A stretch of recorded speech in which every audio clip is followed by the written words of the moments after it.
All right, looks like everybody is settling in. Thank you all for coming. We got a full house. This is great. We're happy you all are here. My name is Wes Kaufman. I'm one of the managing directors of Heartwood. So on behalf of Heartwood, again, welcome.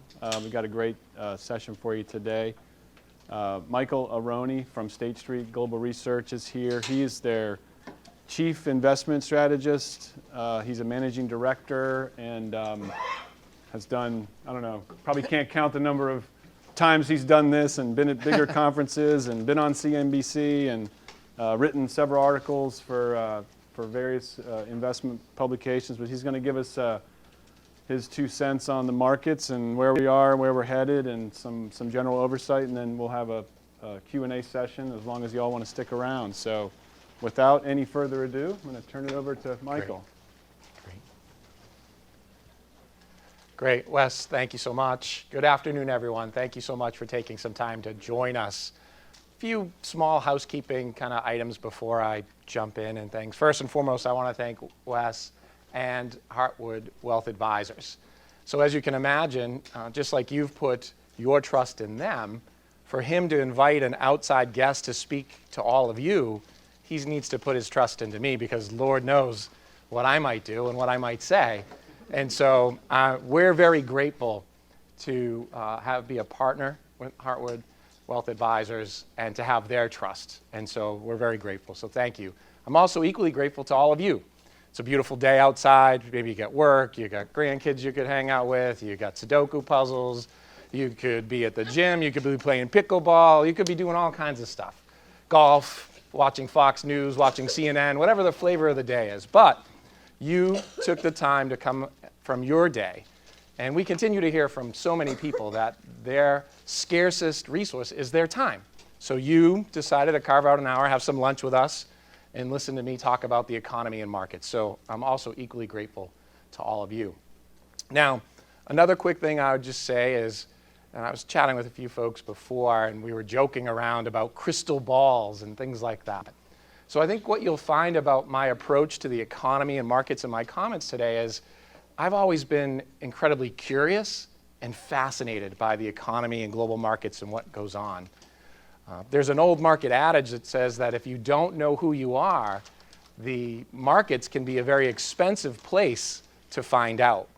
And so I approach this with a great deal of curiosity and a great deal of humility. And I think that what you'll find is that anyone who would get up here and tell you that they have the crystal ball, that they have all the answers, I might kind of run out the door from that standpoint. So based on my 28 years of experience, which I still view as a very short amount of time, I'll provide you perspectives. I'll provide you opinions. I won't shy away from that.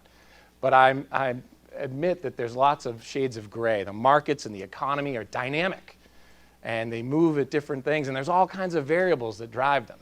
So I'll do my best to look into the murkiness of my crystal ball and provide you the clarity that you all seek. But you should kind of know that kind of up front. At least I approach this with a great deal of curiosity and humility.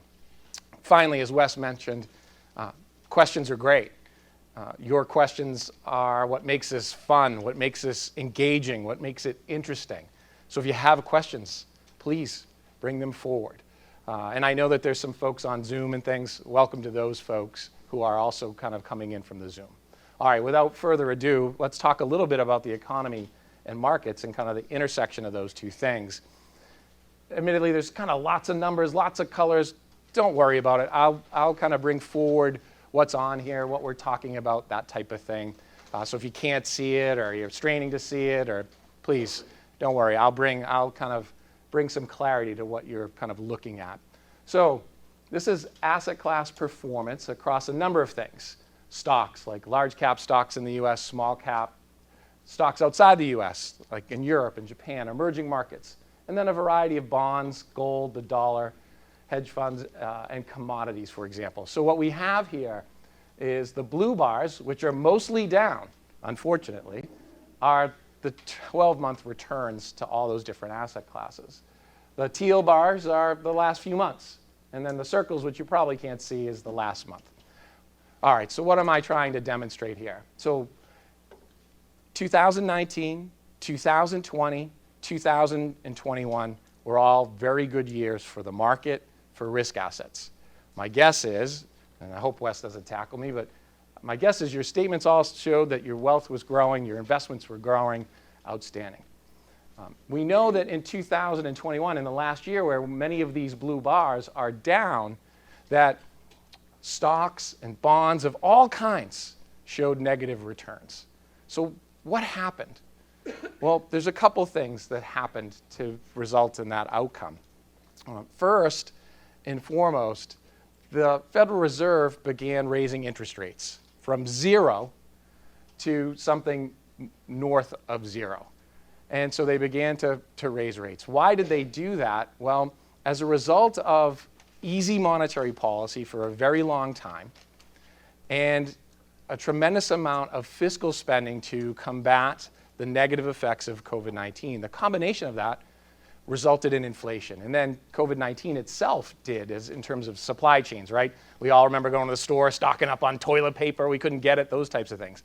All of the combination of those things led to inflation.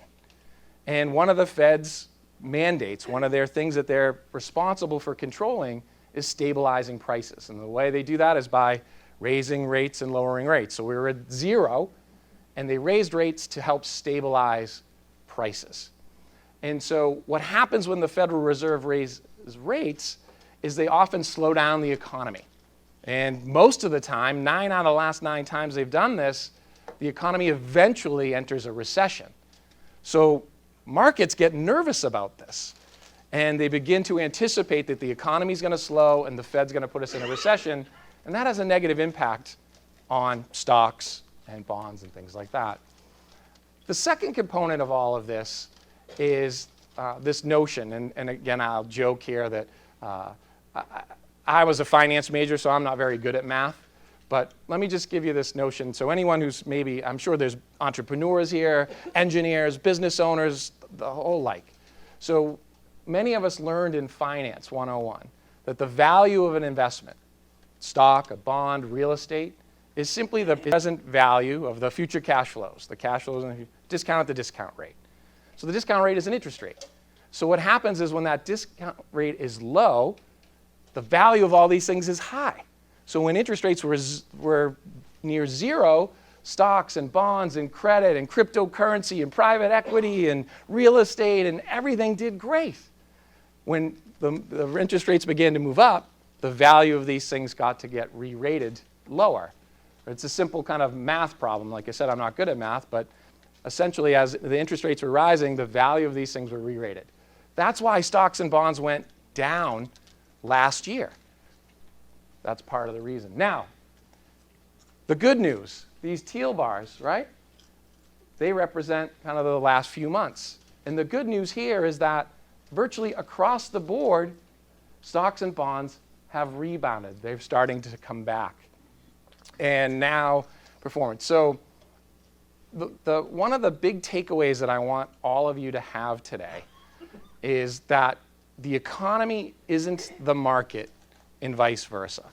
And let me give you a couple examples that I think will intuitively bring this to light. Back at the height of the health crisis, COVID-19, back in March of 2020, the economy was closed, earnings were falling, and we were uncertain about kind of how we were going to address COVID-19. What was happening in the stock market? It was rallying because investors were anticipating that the economy would reopen, a health solution would be reached, and eventually the economy would open and things would rebound. So they were looking ahead.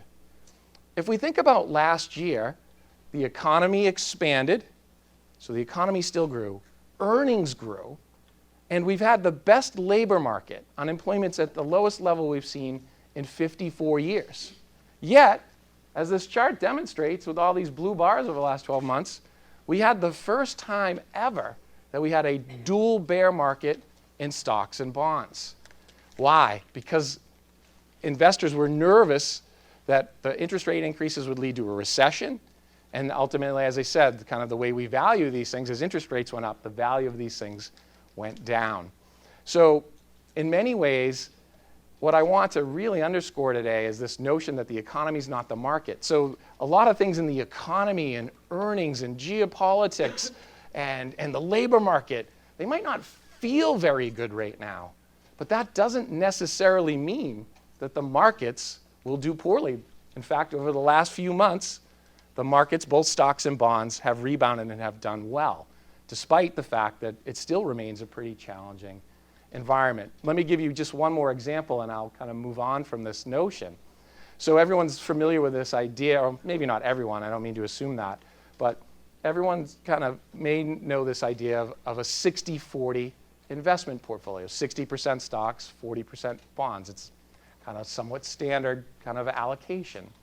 So last year, as a result of this, it was one of the 10 worst periods for the 60-40 portfolio in history. So it wasn't very good as stocks and bonds went down together, which is unusual. So we all can't control the past. We can only control kind of what's ahead of us. So that's already happened. So if I look at what happened following those 10 worst periods, when stocks and bonds were down or when the 60-40 portfolio didn't do well, in 9 out of 10 of them, the portfolio was up. In fact, it was up on average about 13%. The median, a different statistics, up 17%, a diversified portfolio the following year. The point I'm making is stocks and bonds don't typically stay down together for long periods of time. And sure enough, what's happening here in the first few months of the year? Stocks and bonds are rebounding. They're both up together. Despite, again, this notion that the economy and earnings and some of the labor market, we still have the Fed, we have geopolitical risks. So I just want to kind of really hammer home that point that the economy and the market are somewhat separate, or they're not as linked as tightly as some might anticipate. So far, and so those curious about the one time that 60-40 didn't happen, it was in the early 1930s and the onset of the Great Depression. Now, I don't know how you're feeling today, how positively or negatively you're feeling, but I would put forward that we're not about to enter the Great Depression. We might have a recession, things might get a little difficult, but I don't think we're in that 1929-ish period. So I just wanted to use that to set the stage a little bit. Now, let's focus a little bit more on what's been happening lately. So one of the things that's been interesting is that really since last summer, I'm somehow afraid this is going to shut off on me again. Poor Krishan will have to get up. One of the things that I've been putting forward since last summer is this idea that I've shared with you already, that like many pundits, many strategists, people like me that you might see on TV or read about in the paper, I do believe that as a result of all the Federal Reserve rate hikes, eventually the economy will slow. There's signs that that's happening already. We're likely to enter a recession. Earnings are likely to fall.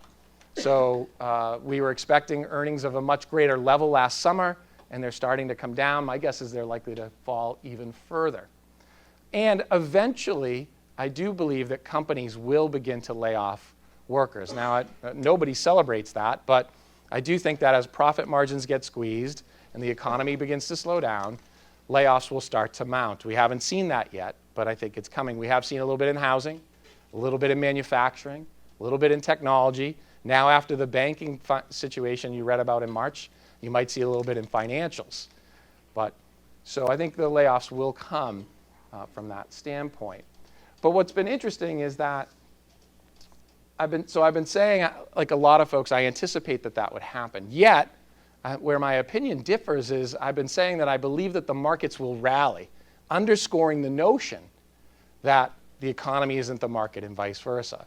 And the reason why I believe that is because all of us are anticipating that it will happen. And many of these things are lagging indicators, meaning that's kind of looking in the rearview mirror at already what happened. And as I've been trying to point out, the market looks forward. So let me give a couple examples, and then I'll kind of explain what's on this page. So like a lot of folks, I expect the economy, earnings, and the labor market to get a little worse as a result of the Fed rate hikes. But I expect that the market may rally when it does, before the economy bottoms, before earnings bottom, before the labor market bottoms. Stocks and bonds, I think, will rally. And so So in my opinion, so far, as I've been sharing this since last summer, directionally I've had most of this right. Now, what I've had wrong is what I expected to do well in the market, for example. And that's where we get to this chart. So on the left-hand side, one of the things that's done really well in the last little bit is gold. Gold has rallied from that perspective. And in the most recent period, only about 10 stocks drove 90% of the returns in the first quarter. And I want to kind of explain a little bit about kind of what's happening. So this is more of a reflection of what's been going on lately. And so what's been interesting as it relates to gold is that as geopolitical risk has climbed, as interest rates began to decline, and particularly real rates, and the dollar weakened, gold began to rise. So some people use it as a diversifier in a portfolio. Basically, when volatility goes up and people get nervous, they tend to buy gold. Now, last year, because the dollar was strengthening and interest rates, real interest rates were rising, gold did okay, but nothing great. But now it's doing a little bit better because the situation's getting a little bit more interesting. But what about what happened with the technology stocks rallying? The Apples, the Microsofts, and things like that. So what I find interesting about this is that these are very good companies where they compound cash at a good rate. They have good businesses, right? Most of us have iPhones and all different types of things. Most of us use Google to do searches, et cetera. They have good businesses. They compound cash flow at a good rate. But they've been challenged a little bit because their growth rates are slowing down, and their stocks, at least based on some measures, are still a bit expensive. Yet in the first quarter, hordes of money kind of went towards them, this perceived. So what happened? I guess when I talk too much, it saps out all the energy from this TV. So what happens? So in my view, in early March, when Silicon Valley Bank and Signature Bank failed, and the Fed and the government and the banking industry quickly responded. And they responded by inducing liquidity into the market, about $755 billion. So the Fed had been reducing liquidity to combat inflation. And now all of a sudden, because they were fearful about what was happening in banks, they were putting liquidity into the market. And what happened is a lot of the money found its way into gold because of the nervousness and into technology stocks temporarily. So I think that that's a little bit of what's kind of driving. So the point I'm making here is that I've expected the economy to do a bit worse. I expect earnings to do a bit worse, the labor market to do a little bit worse. That's kind of happening. I expect markets to rally because they're going to be forward-looking. The previous chart I first showed that so far this year stocks and bonds are up. That's happened. But I've been mistaken about what types of things I would anticipate would rise, for example. I didn't think that the technology stocks would be the driver. Why were they? They were the driver, in my opinion, at least temporarily, because in response to the banking issues that were evident in early March, the government, the Federal Reserve, and the banking industry introduced a tremendous amount of liquidity into the market, and it found its home into these kind of 10 stocks, if you will. The Amazons, the Apples, the Microsofts, the Alphabets, which is the Google parent, that type of thing. My view is I don't think that kind of longer term, those are likely to be the winners, perhaps, in the rally, if you will. And I'll talk a little bit more about that in a second. How about investor sentiment? How do investors feel? So on the left-hand side, we have the AAII bull and bear market. This is a measure of quote-unquote retail or individual investor sentiment. So below the line suggests that folks are feeling pretty bearish, and you can see that they are. So it's interesting. Despite the fact that markets have rallied this year, given some of the other underlying dynamics in the economy and geopolitics and the things we see on the nightly news or read in the papers, folks are a bit nervous about the market. How about institutional investors? So State Street, not only is it one of the largest asset managers in the world, it's one of the biggest custodians. So we have a look through to what all these institutions are doing, perhaps like the Richmond kind of University Endowment Fund, for example. What are they doing? How do they feel? And so interestingly enough, same thing. At 100, they're neutral. At above 100, they're taking on more risk. Below 100, they're taking less. You can see that institutions have been kind of risk averse. They're getting a little more interested now, but still well below the line. So both individual investors and institutional investors are a bit nervous about the market. Now, here's the thing I think is kind of interesting. I'll try to move this along so I don't suck the air out of the screen. So what I think is interesting about this is I view this as somewhat of a contrarian indicator. Many of you have heard or read about climbing the wall of worry. So oftentimes when investors are nervous or anxious, you still see stocks rebound. They perform reasonably well. They climb the proverbial wall of worry. So interestingly enough, so far this year, despite the nervousness by individual investors and institutions, stocks and bonds have climbed. And so in some ways, again, it speaks to this notion that the market isn't the economy and vice versa. Well, what about the economy? Why am I nervous, or why am I expecting it to fall over? So some are familiar with manufacturing statistics. These are in US, China, Euro on the left-hand side. These are surprise, kind of economic surprise kind of components. The big takeaway here that's interesting is that many of us recognize that manufacturing makes up a small overall component of the US economy, about 10% or so. Only makes up about 12, 13% of the global economy. So for all those that believe that, oh boy, manufacturing outside the US is this big number, in aggregate, manufacturing in the global economy is probably about 13%, probably a little less than 10% here. So it's not all that big. And again, I say this jokingly or tongue-in-cheek, right? The economy is run by things like TikTok and software and technology, right? It's much less about the manufacture of goods these days. Not to say it's eliminated, it's just evolved that way. So, but it's interesting, despite the fact that manufacturing makes up a smaller overall component of the US economy and the global economy, it has a very direct link to earnings and how the economy is doing.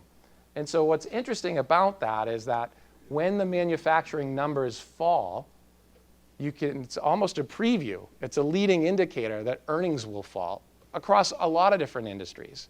And I think that makes sense. If we're manufacturing less, putting less into stores and different things, manufacturing less, then those companies sell less, and ultimately that leads to lower sales. So that relationship is there.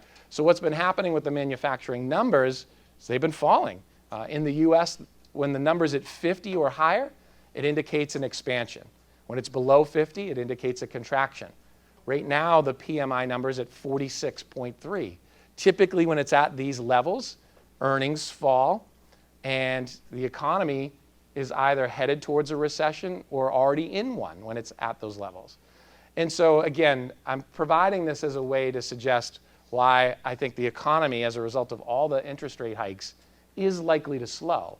And again, the PMI figures kind of are demonstrating that that's happening. And I think that if I link that one more time, that suggests to me, I said, I expect earnings not to do as well.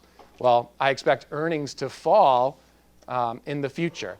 So as I said, last summer, earnings per share for the S&P 500 companies was expected to be around $252. Today, it's more like $216, $218. My expectation is it's probably going to get closer to $200, $205. So earnings are falling. The PMI supports that. That's why I believe earnings will fall. And these are leading indicators. Some might be familiar with this notion of leading indicators. This is also, some might have been reading about the yield curve inversion, right? When short rates are higher than long rates, that's unusual. It's often a signal that the economy is going to be in recession. Both of these indicators suggest that the economy will likely enter recession from that standpoint. Thank you. And so it's interesting is that I believe that these indicators are suggesting a slowdown in the economy.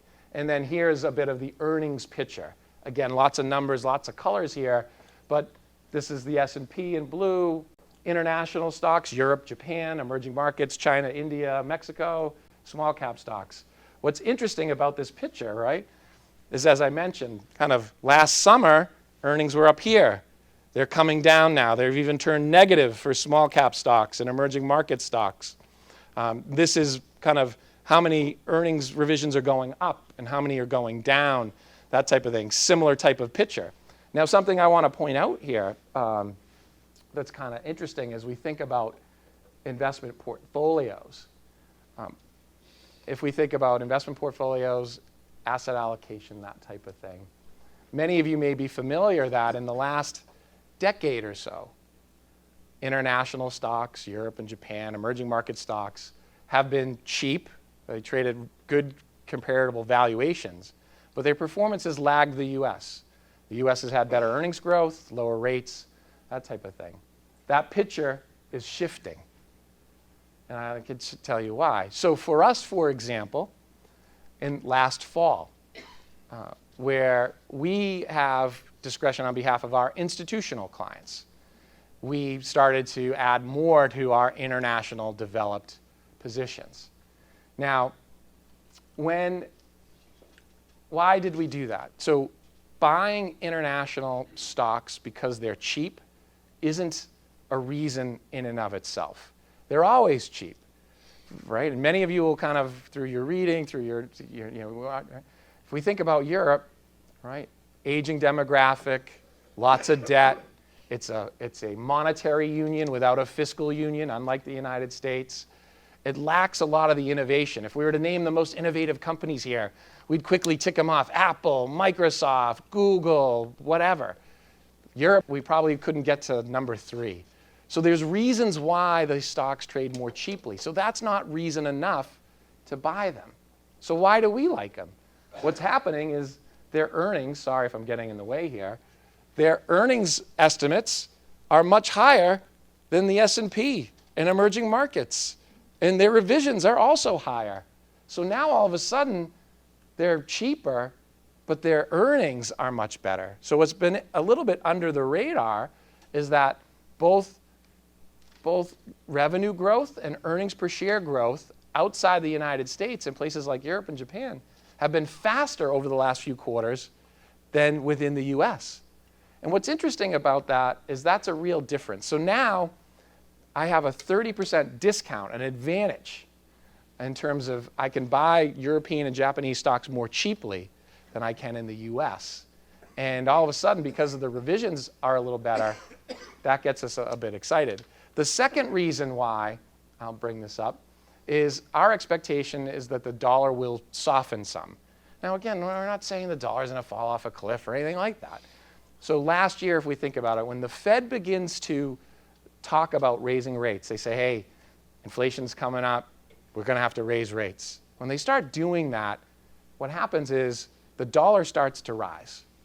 Then in the early stages, in those first few rate hikes, that begins to happen. The dollar begins to strengthen. Now, if you'll reflect on the news events of last year, you'll all remember that the UK shot itself in its foot, right? Yep, few laughs. Europe, what were we worried in Europe? There was a war in Europe's backyard. We're going to have an energy crisis. It was going to be a tough winter in Europe. People were nervous about the euro. What happened in Japan? Well, they have this goofy thing called yield curve control. They're basically suppressing interest rates purposely to try to induce inflation because it hasn't existed there in 50 years. And so that weighed on their currency. And then in China, they held on to zero COVID and common prosperity for long. So all of those currencies relative to the dollar traded at all-time low levels. The euro broke through parity. Someone mentioned travel. It was a great time to travel in Europe. It was cheaper than ever for a US-based investor. The British pound reached its worst level relative to the dollar in history. Same thing with China. So our view is that many folks anticipate that the Fed is getting close to ending its rate hikes. And some of the other policies in these places have changed, right? The winter wasn't as bad as anticipated in Europe. Japan is probably going to slowly, surely move off of yield curve control to address what's rising inflation. UK, they abandoned those policies, and the pound has started to rise. So as that's happened, the dollar's weakened some. Nothing to be nervous about or scared about. As a US-based investor, that helps our international returns. So the stocks are really cheap. They're always cheap. But now they have really good earnings growth and revenue growth, and we anticipate that the dollar softening will be a tailwind. So for all those reasons, we think international stocks today are a little different. Now, just as a point of distinction, and it may be hard to see, this beige bar, thanks, Krishan, this beige bar is emerging markets. We still don't like emerging markets very much. So they still should benefit from the Fed stopping, lower inflation, and a weaker dollar. But why don't we like them? Because their earnings stink, to use a technical term. And so I just wanted to provide kind of insights about how we think about kind of those equity allocations and kind of international investing at this point, and from that standpoint, to provide some context. I admit that it's probably difficult to get too excited about places like Europe and Japan over the next 5 and 10 years. But at least in the short term, or the shorter term, we expect that they'll do a little bit better based on the reasons that I've outlined. Well, one last thing on this. You know, I guess my wife tells me I spend way too long on talking about one thing, right? Beating the proverbial horse to death. So one more other thing on this. Oh, actually, perfect. You would act like I planned this. So this is this wonky thing called the equity risk premium. I joked with you, I stink at math, so I won't spend too much time on it. But if we think about the S&P 500 right now, what we often, goofy folks like me, talk about, that it's trading at a price to earnings multiple, which is a measure of valuation, at about 19 times the next 12 months earnings. That's kind of high relative to its historical average. So there's this goofy thing called earnings yield. All you do is take 1 and divide it by the 19, and you get the earnings yield. And I did this before we chatted, because I said I wasn't good at very math, and it gets you to around 5.2%, I believe, right, when I take that 1 divided by 19.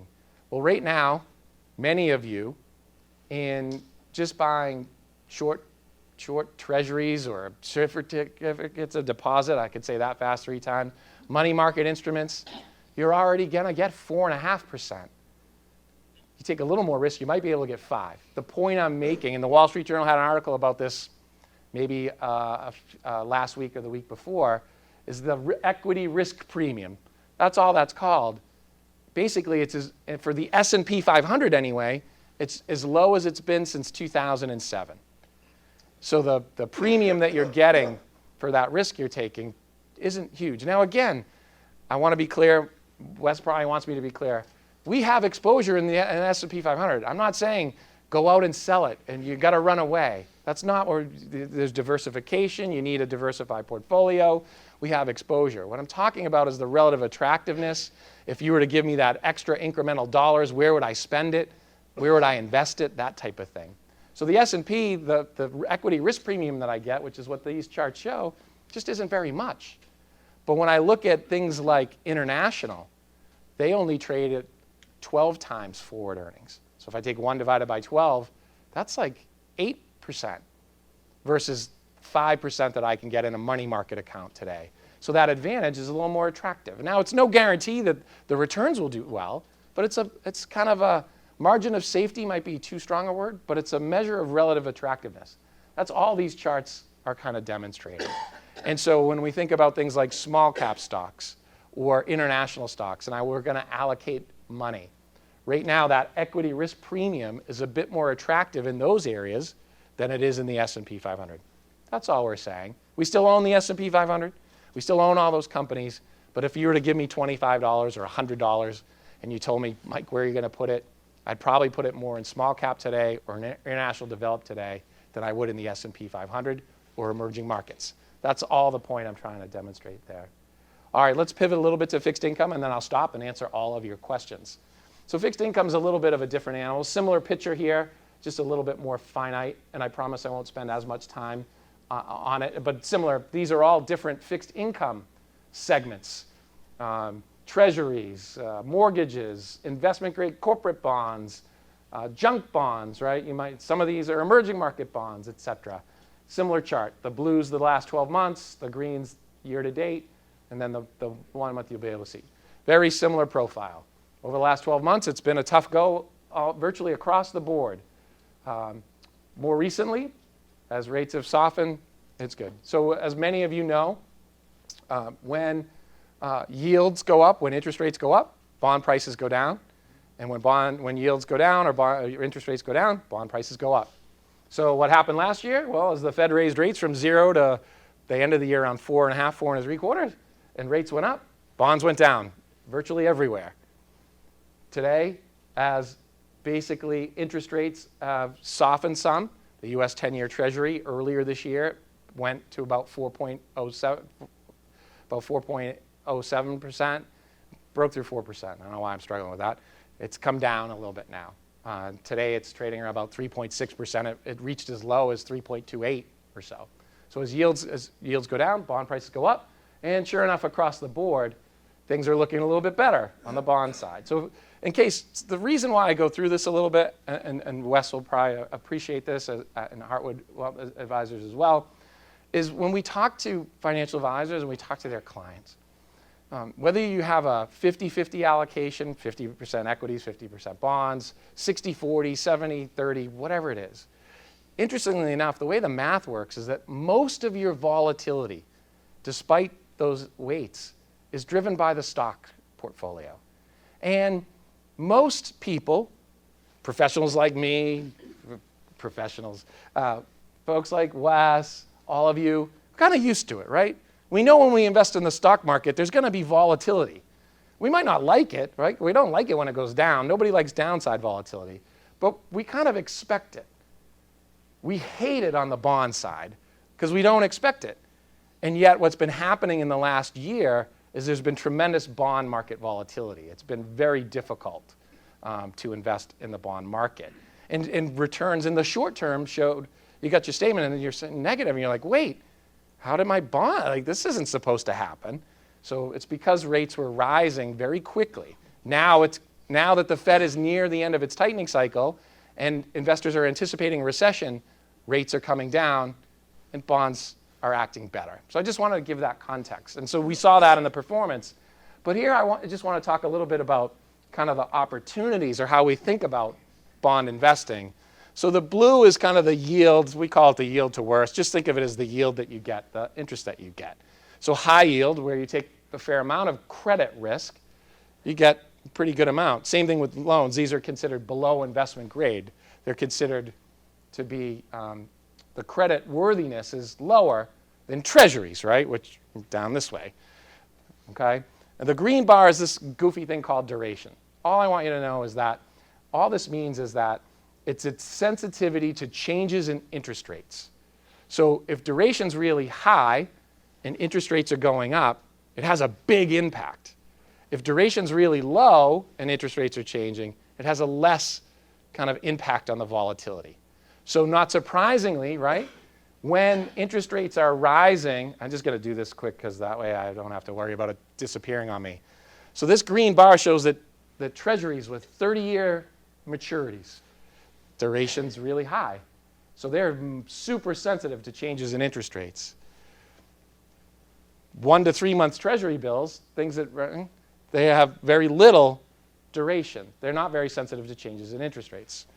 All right. Everyone's with me so far, and I'm not trying to be condescending, right? Right? So this is pretty good. All right. So the way we look at this right now is in fixed income investing, there's interest rate risk and credit risk. And I've been joking with folks like Wes and the Heartwood Wealth Advisors team, as well as folks like you. We're chicken on both right now. We're afraid. Okay, why are we afraid? Well, a couple things. As inflation has come down, we know it was 9%. Now today it's 5%. We think by the end of the year it'll probably be about 3%. That's good news. But that 3% is still above the Fed's average inflation target. And so we're unclear about what the Fed is going to do about that. Are they going to keep raising rates? So their next meeting is in May. So despite the volatility in the banking industry, what happened is the Fed's still going to raise rates. We think they probably will at least one more time. But what happens if they say, yeah, we got to keep going because inflation's higher? Rates are likely to come up and weigh on longer duration risk. So if inflation doesn't come down. Now, how about on the credit side? Well, hey, look at this. I can get 8.5% yield or 9% on these loan things. That sounds pretty good. Why not do that? Well, the creditworthiness of those is much lower. So if the economy is going to slow, as I anticipate, as I've outlined today, and earnings are going to fall, and job losses are going to increase, I'm a little concerned about the creditworthiness of these companies. And I'm not sure that I'm going to get that. Defaults might go up. So why don't I just kind of hang out down here in T-bills and 1 to 3 year corporates where I can get 5%. I talked about the earnings yield on the S&P. I can get it without taking very much risk at all.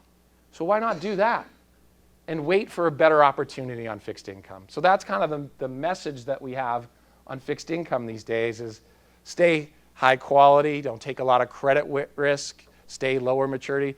Your money market instruments, your short treasuries, your short investment grade corporate bonds, your treasury bills, they're all doing well because interest rates are up or yield is up.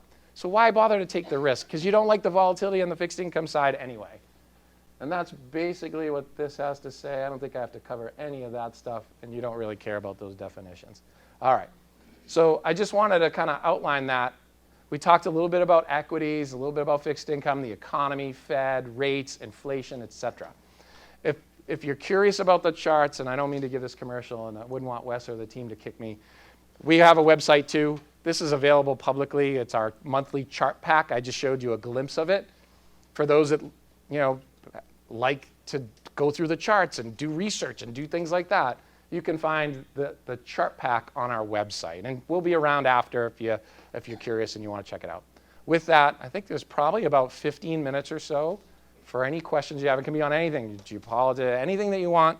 I'm happy to at least provide my opinion. So if there are any questions, I'm happy to take them now. It's all perfectly clear? Crystal clear? Yes, sir. Your view calling for downward pressure on markets, earnings, and labor. Could you comment a little bit more about the when and then the duration on that? Great, thank you. So the question is, and I'm repeating it for those on Zoom and the recording. So the question is around, Mike, I heard you. You expect the economy and earnings and job losses to get a little worse. How about when? When do you think that might happen? Because right now the economy is still growing, labor market's still good, earnings are starting to weaken. And how long is that? How bad is this going to get? So great question. So I don't think we'll have a recession in 2023. So what's been weird and has really complicated, which has made all of our crystal balls a little fuzzy, is that many of the other measures that I showed, the leading economic indicators, the yield curve being inverted, the PMI numbers, all of those, the margins contracting, all of that, where they are today, normally would suggest we're already either in a recession or about to be in one, which has really gotten people, which is even in the Fed in their recent minutes have said, yeah, we expect maybe a recession this year. And the banking industry challenges also are going to amplify that. I don't think we'll have one this year. So the one holdout has been the labor market.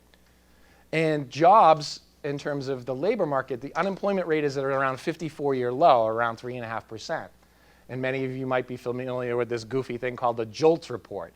So it shows that the number of job openings is almost two job openings for every person looking for a job. It's actually starting to come down, which strangely is viewed as good news.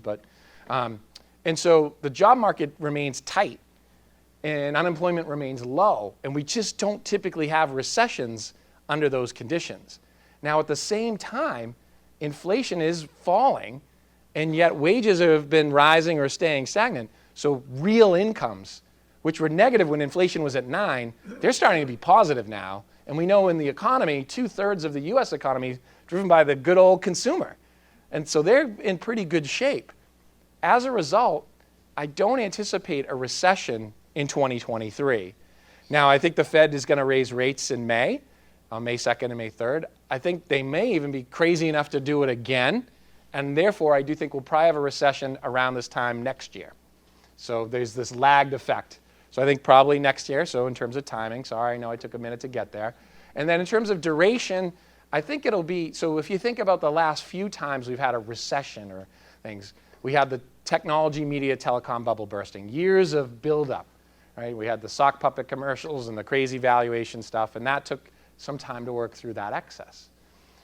Then we had the mortgage situation. That was a global financial crisis, the Great Recession. That was kind of a big whoosh, and everything was problematic. Took years to work through. We had the pandemic, which was what they call an exogenous factor. See, I can be super cool.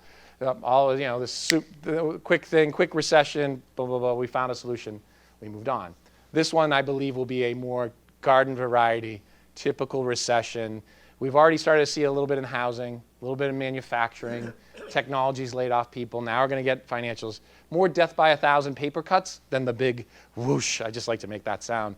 So I think it's probably going to be over a couple quarters beginning about this time next year.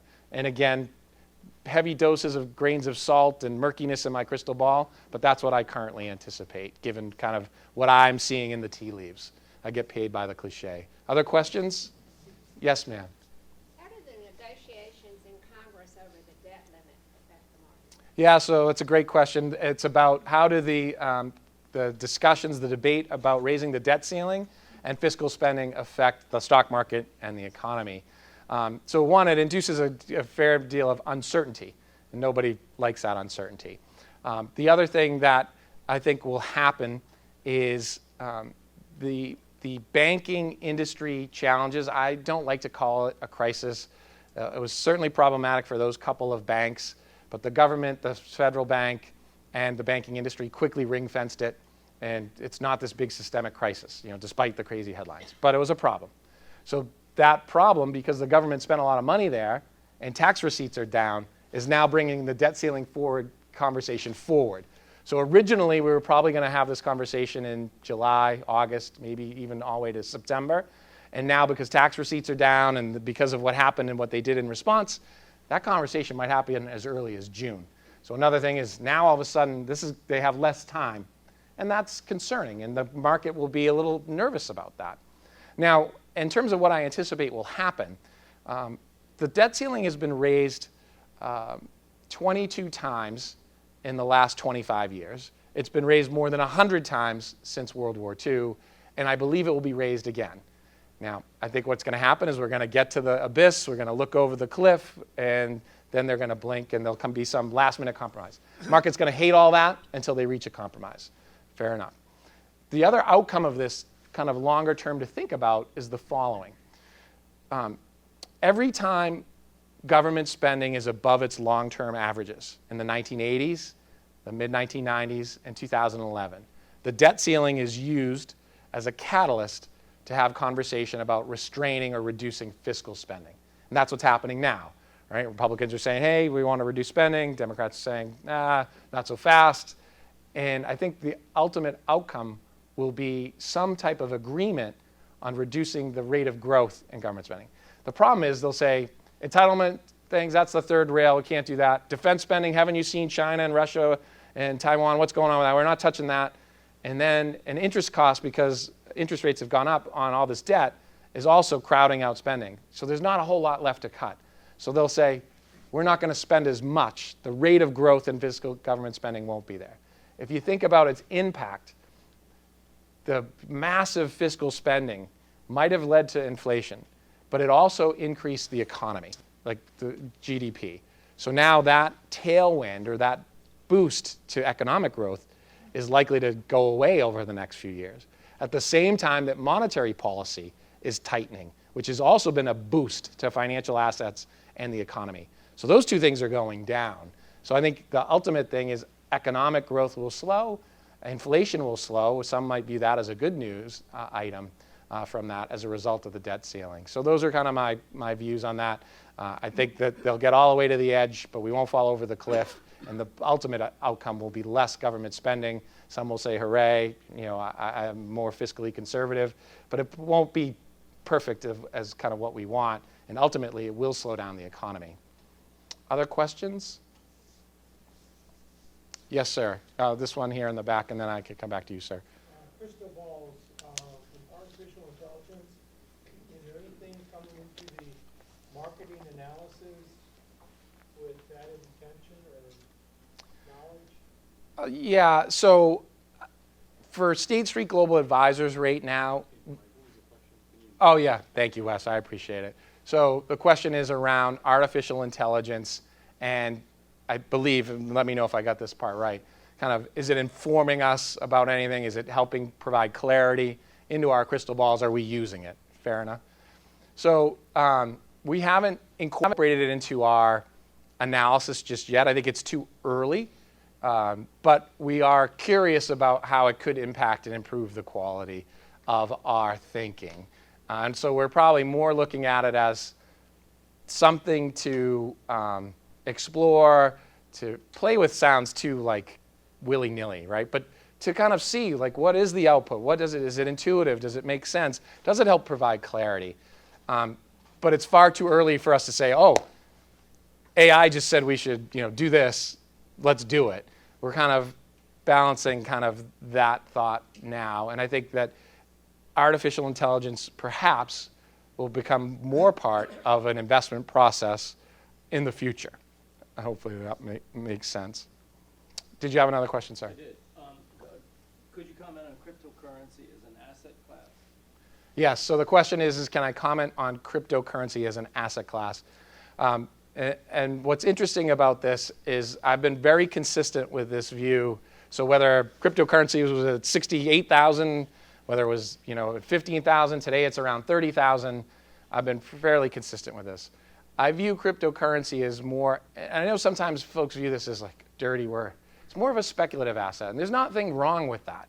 So if you have a diversified portfolio and you have a small portion of that portfolio where you're going to make some, you can tolerate risk, you can tolerate losing all of the principal, all of the capital, you can tolerate big moves in volatility, right? You're like, most investors can't do that. But if you can, and you have a small portion of the portfolio to speculate, I think that's where cryptocurrency belongs. I don't believe that it's an inflation hedge. I don't believe that it's an alternative to fears about the banking industry. I don't believe that it is an alternative to paper currencies that are being debased, that type of thing. And I think what demonstrated that is if you look at what's happening, what happened when interest rates started to go up, we showed the chart, most everything kind of went down, right? It's the present value, the future cash flows, discount the discount rate. When that discount rate goes up, those things have to come down. If you look at cryptocurrencies in particular, they trade almost like NASDAQ, like technology stocks. When the interest rates were going up, it came down. When interest rates started going down, it's been coming up. So to me, it suggests that it's a highly sensitive to changes in interest rates, and it's a longer duration asset, meaning kind of its prospects are kind of far out into the future. Now, I know that there may be difference of opinion in the room, but you asked me for my opinion, and so that's, no, I know, just in case someone's like, no, I own crypto because I believe the dollar is going to be useless, or I believe it's a hedge. There are competing views. My view is it's a speculative asset. If you don't mind taking the volatility, if you're able to lose all of your principal in that investment, not to say that you would, I'm just saying if for some reason that would happen, and you're like, yeah, hey, look, I put 10,000 in crypto and it didn't work out, fine. But I don't view it as in a portfolio construct as helping to manage risk or maximize return as some other elements that I would put in. Other questions? Yes, sir. I've read that America, as the working population of America, only 46% contribute, pay taxes for our economy. And the other 54% gets it back in some kind of benefit or pays nothing. Yeah. How are we operating under that scenario? Right. So the question is, and again, I'm repeating it for Zoom and the recording. The question is that we understand that only about 46% of Americans are paying taxes. The other 54% or so receive some benefit back through some type of programs, that type of thing. So how do we operate? Well, how do we kind of broadly operate? Forget the social elements, is we operate at a deficit. So we spend far more money, the government spends far more money than it collects from those 46% of people. And they have a deficit. And the national debt goes up. I mean, so mathematically that's how it happens. So now, okay, how long can this go on, right? It's been going on forever, right? Why is this allowed to continue? And my humble opinion, The primary reason that the United States is able to do this is because we have the exorbitant privilege of having the US dollar be the world's reserve currency. So how come Argentina can't do this? How come Venezuela can't do it? Because their currencies aren't worth a darn. No offense to any, anything.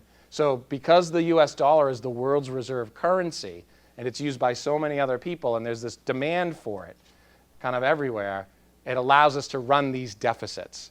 And therefore, that's ultimately how we're running. So should the US ever lose that exorbitant privilege, you would expect interest rates to go up and the currency to go down, and we'd have a real problem on our hand. Now, to make sure everyone's comfortable, I think that something like 86% of the world's transactions are still done in dollars. That's down from 88%.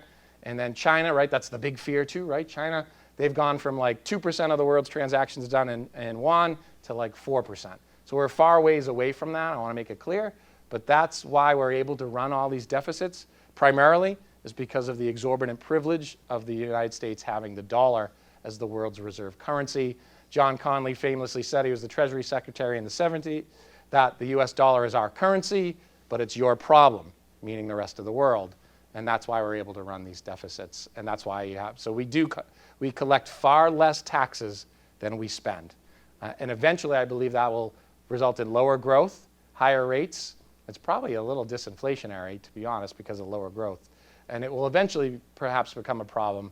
But as long as we have this exorbitant privilege, it doesn't seem to, we keep doing it. We'll just keep on pushing We it keep down pushing the it, line. kicking it down the line. Yep. So I agree with the intuition is like, this should be a problem, right? But it hasn't been, and it continues not to be. Eventually it will be. I'm not sure if we'll all be around when it becomes a problem, but I believe that your intuition is spot on. Who can spend more than they collect in perpetuity forever? Who can do that, right? And so there is a day of reckoning, and don't mean to be negative, but it could be decades in the future. But your intuition's spot on. But that's how we get to that situation is we collect far few taxes and we spend much more. Go ahead. All right. Why don't we start here, and then I'll come to your question, sir.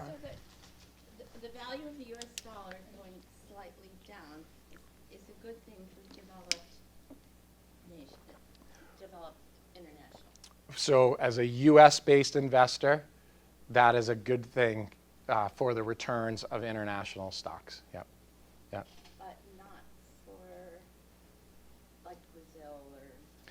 No, it should help. It would help. So as I mentioned, as it relates to Brazil, again, not to get too goofy here, but Brazil's an emerging market country, right? So it's not so much for emerging markets. But it should help. The problem with emerging markets today, in terms of the chart that I showed, is their earnings just aren't as good. So that doesn't get us as excited. But the weakening dollar should help emerging market returns. But if I look at all the different kind of things that may help or hurt, the one thing that holds us back, us in particular, not Heartwood, I'm not sure what their position is on emerging markets, but the thing that's holding us back is that their earnings just aren't as good and their valuation isn't as attractive. So they should benefit as the dollar falls, as the Fed stops and inflation rolls over. But those other things in terms of the valuation isn't as big an opportunity, and the earnings just aren't as good. That's why. And I'm sorry, I'll just kind of repeat that. The question was more around the fall in the US dollar is good for a US-based investor investing outside the United States. So international developed stocks like Europe and Japan, emerging markets, and kind of understanding that dynamic. Sir? My is following on yours. Is in the U.S. right now, as a country, sort of at a population tipping point where we're not replacing our population with earning people who will pay for my Social Security. Yeah. And isn't this a significant problem? Canada, I understand, is having an active immigration plan to fill these spaces because Canada's already there. We're, I think, right at that point. Yep. We read about it in education specifically, but that's going to affect everything. Absolutely. So the question is around the notion that the U.S. population is aging, the demographics getting older. The birth rate here in the U.S. is below the replacement level. The questioner didn't say it, but I'll let you know that that's true.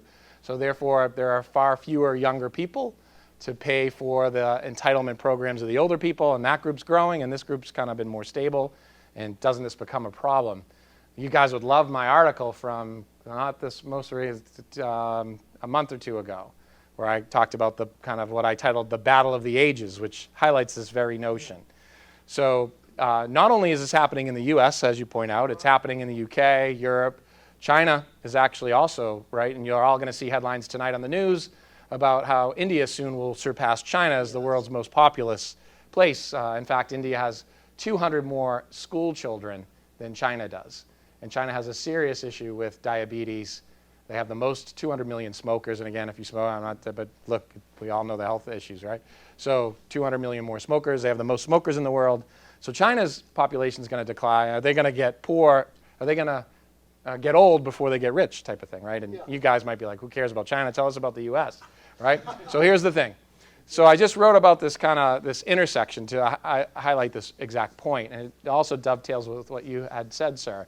So it is true that I think in the next 3 decades, there will be 1 in 4 people in the United States, at current levels, will be 65 and older. And the birth rate is around 1.6, and you need there's about 1.6 births per 1,000 women from ages 15 to 44. You need that level close to about 2 in order to just stay at the level. So we're getting older. Younger workers aren't coming on, and those younger workers, and again, not to criticize younger people, but younger workers, right? They're not coming on, and therefore they're not paying as much, contributing into much as Social Security, Medicare, et cetera. We're getting older. This will be a problem in the coming decades, and one that could be addressed, now.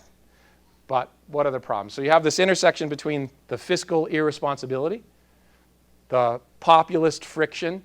So again, populism takes on different things. Bernie Sanders, Donald Trump, and everything kind of in between, right? And that goes a little bit to the young. And then you have the demographic challenge. So you have the intersection of these few things. And it's going to become a problem. And so younger voters, you don't want to tax them too much because then they'll become disengaged. They don't want to work. But you need to kind of have them contribute to this. Older folks are going to vote to basically maintain their entitlement programs, right? You don't want to take a haircut. And the problem is that the government all knows it's the third rail of U.S. politics and has been since the 1980s. That's why, to your question, man, around the debt ceiling, right, at first, what did Biden do? And again, I'm not picking any political sides. Wes is getting nervous. He's sweating, right? So, right, what did Biden do? He said, the Republicans, they want to take your Social Security, right? That was the posturing, the play. And then the Republicans said, no, never. We don't want to do that. And so ultimately, something's got to give. But the decisions are really hard, and they're politically untenable. And so you have this friction between, I want to get reelected every 4 years. And so I'm not going to take anyone's benefits away. And so this becomes a problem, and it's one that continues, which is why the deficit problem continues. Now, you're not going to like what I have to say next. The solutions are known. They're just, nobody wants to do them. And you won't like it. So you can increase the age. Look at what France did. They increased it from 62 to 64. How's that working out? You all saw the riots in France, right? They want to string up Macron in the middle of, you let him eat cake and take off his head and all this other stuff, right? So you can see how that works. But you can increase the age at which benefits are. We're all getting older. You could do that. It's a sensible thing. I'm not saying, please don't tackle me and kill me. I'm just saying it can be done. You can lower the benefits. What did we actually do? We just gave big inflation. My dad, he's 83, right? I think he's getting $250 more each month based on the inflation, right? So we went the other way. You can reduce the benefits. Some have suggested means testing. Guy like Krishan, he's probably not going to need those benefits, in his in his life. So they'll mean test him. All right.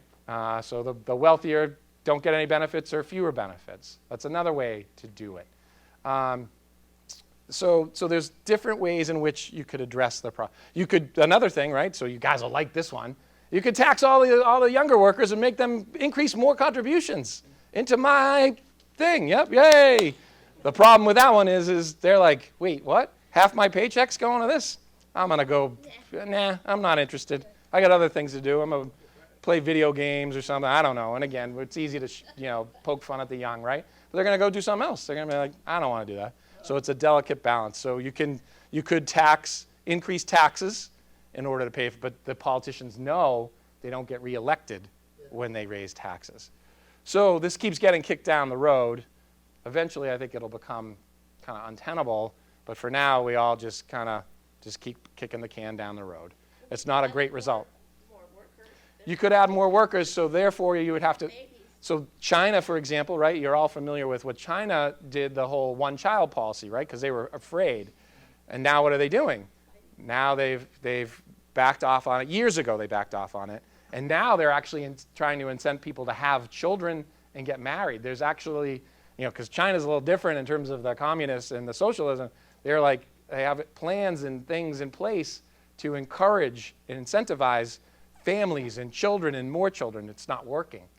So that's why it's not just a U.S. problem. It's a global problem. So I apologize because I don't have the solution for you, but your intuition and what you highlight is right. And I just wrote a small article about it. If you're curious, you can get that on the website too, or we can get it to you. But the solutions are to raise taxes, reduce benefits, raise the age, means test, those are the things. But you're not going to reelect Donald Trump or Biden or anybody else when they tell you that's what they're going to do. And so that's kind of where we're at this point. Shall we? Yep.